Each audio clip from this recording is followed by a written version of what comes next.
graduated from the same university I graduated from, so that means something. I know she's a phenomenal mother. And not only that, she is the visionary founder of Life is Amaze. Woo! And she gave us those pens. Some of y'all got the pens in your purse. They write good too.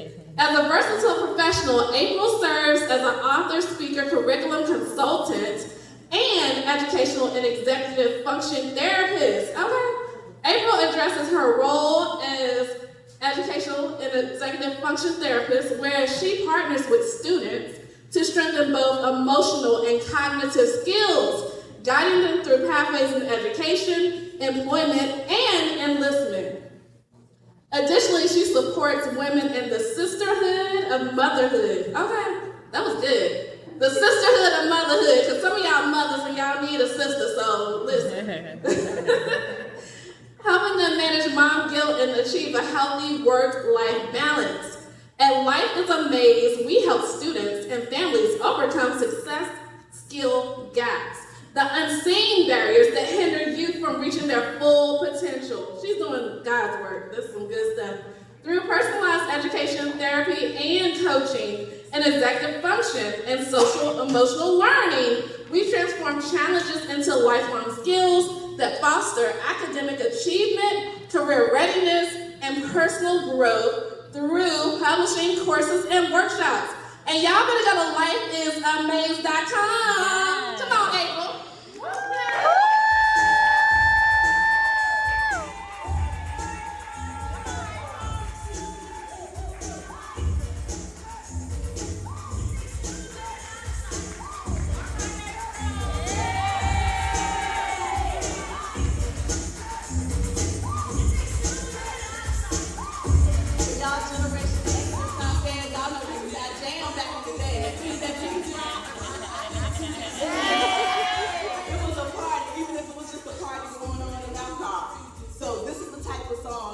Once you hear it, it's going to play over and over in your head. So if you hear it for the rest of the night, I apologize. So we are in the midst of graduation season. Is there anybody out here who has a child? You might be the mother, the father, the niece, the nephew. You have anybody that's graduating, even if they're graduating from pre-K. So I want to say congratulations and kudos to you and your graduate. So we're going to get this working. So as you see, this is a picture of me and my son in 2022 when he graduated from the illustrious North Carolina Agricultural and Technical State University. So this picture is a picture of love, it's a picture of joy.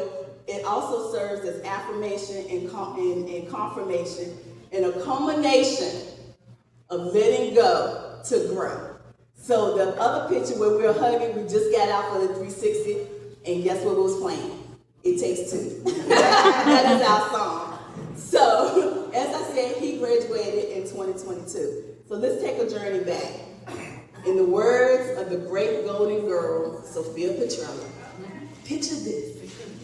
August 12th, 2017.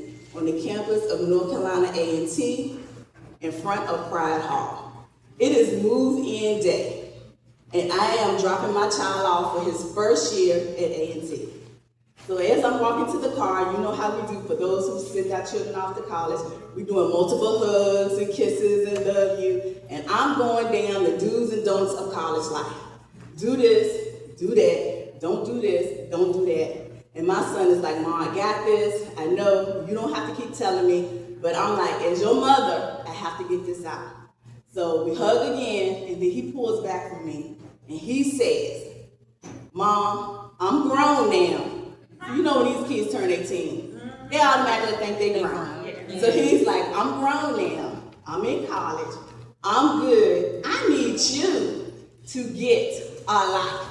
Wow. Get a life. So I kind of zoned out a little bit. His mouth was moving. I can see his mouth moving, but I am not quite listening because I zoned out because I'm like, how you gonna tell me to get a life? I got a life. And not only did he say that, he says, I'm gonna hold you accountable. Wow. How you hold me accountable. I'm the mama, you the child. I hold you accountable. You don't be up here wasting my money. That's how we gonna commit. So, but yet, as I zone back in, and he is so serious, he's like, you've cared for me, you did a good job, you pour into others. I need you to pour into yourself. I need you to show up for yourself. So promise me that that's what you're gonna do. So I made that promise, I get in my car, and I head back to Durham. So on the way, I got a lot of emotions going on, I got the words in his head going on, I'm feeling my heart is filled with pride, also some anxiety, and a little grief, because my baby is not a baby anymore. He just told me I needed to get a life, and I thought I had a life. So I set out to get a life. I show up for myself, I got me a self-care plan, I got me a social calendar, I get my hair done, and I'm just living my life. So as I'm living my life and I'm getting my social calendar, something still is off. It's still off. So I'm like, what is going on? Why is something not feeling quite right? So weeks go by, months go by, now I'm beginning to be in my feelings, and I'm trying to figure out what is going on. So my child, in the meantime, is at A&T living his life. He all over the campus. He even on UNCG's campus. I paid for A&T, not UNCG. But he all on UNCG's campus. He is living his life. And he's becoming more and more independent. He's not needing me as much as he used to need me. So now I'm in my feelings. He'll call, but when I call him, he ain't answering. I gotta call like 50 times to get an answer. So he's becoming more and more independent. So I had to, because I'm in my feelings, had a coming to Jesus meeting with me, myself, and I.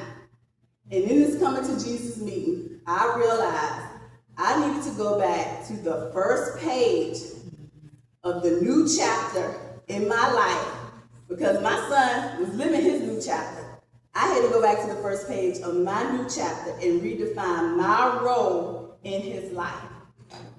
So as he was transitioning to adulthood, I was transitioning from being the manager to being the mentor. The manager to the mentor. So us moms out there, we are managers. We the event planner, we the nurse, we the therapist, we the shopper, we the chef, we the stylist, we the banker, and we the Uber, and we still the banker sometimes when they become adults. That's right. We are the enforcer of, did you clean your room? Did you do your homework? We are all that. We are controlling his life. We running the show in their lives. I had to realize I wasn't running the show no more. He was running the show. So I had to go into being from the manager to being the mentor. I had to let go to let grow. Not just let him grow, but I had to grow as well. I couldn't be the fixer. I had to be the listener. I had to go from doing everything for him to coaching him through it. I had to go from being the manager to the mentor. So as I became the mentor, I used this one strategy, and I call it the invisible table. So with this invisible table is present every time me and my child have a conversation, whether we're in the same room, whether we're on FaceTime, whether we're on the phone. And at this invisible table, I sit on one side, and he sits on the other side, not as my baby, but as a growing adult trying to figure things out. At this invisible table, I, as the mentor, I listen to him without interrupting. I respect him without overstepping, and I guide him without controlling. So for example, you call me one day, I'm moving off campus, me and my peeps, we're gonna get us a house or an apartment. Okay, y'all college students, where y'all got feelings from. But anyway, they gonna get them I think they found a house. Somebody rented out a house with 6 guys. Go figure. But they got a house, and he was telling me, this is where the house is, this is how much it comes, we can all afford it with whatever income we got coming in. We're going through logistics, the utilities, you gotta have renter's insurance, so we're going through all that. So I say to him, so now in the future, even if you get new roommates, even when you get married, the next time you look for a place, find a place that you can find, that you can afford by yourself. Because you never know. Your roommate can move out, they can start tripping, don't pay a bill, and then you are left with that. Because your name is on the lease. So that's my suggestion to you. So, as I was telling him this, I also said, I'm going to leave this on the table. It's up to you to take it off the table. And with that being said, I'm like saying a silent prayer that he'll take it off the table because that means he's taking my advice. But I'm not going to say that to him.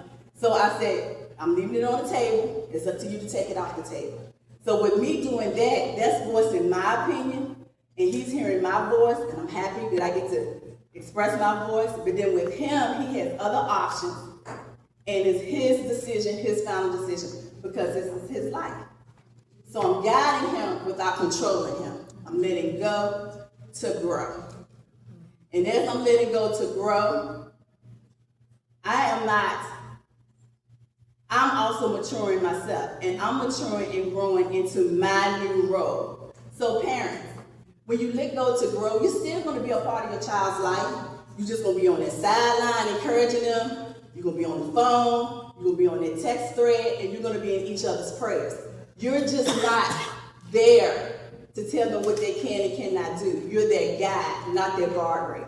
Mm-hmm. So let go to grow.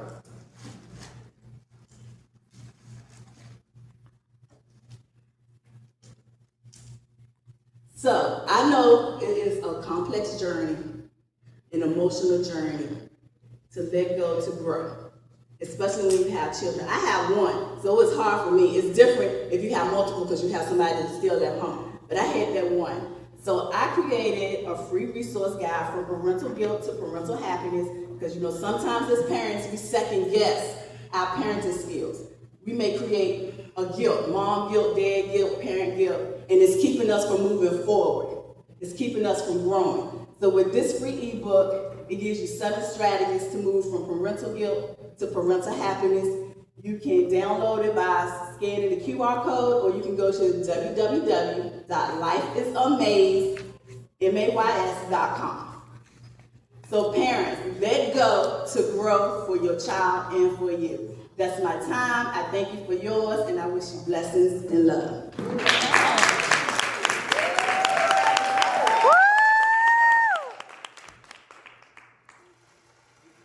Okay, so y'all could do better than that, actually. April did her thing. I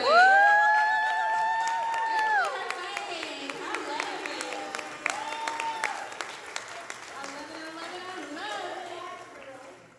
And that Brandon is good. Life is A Maze because she is April Maze. Yeah. April Maze Rose, that it is. So the next speaker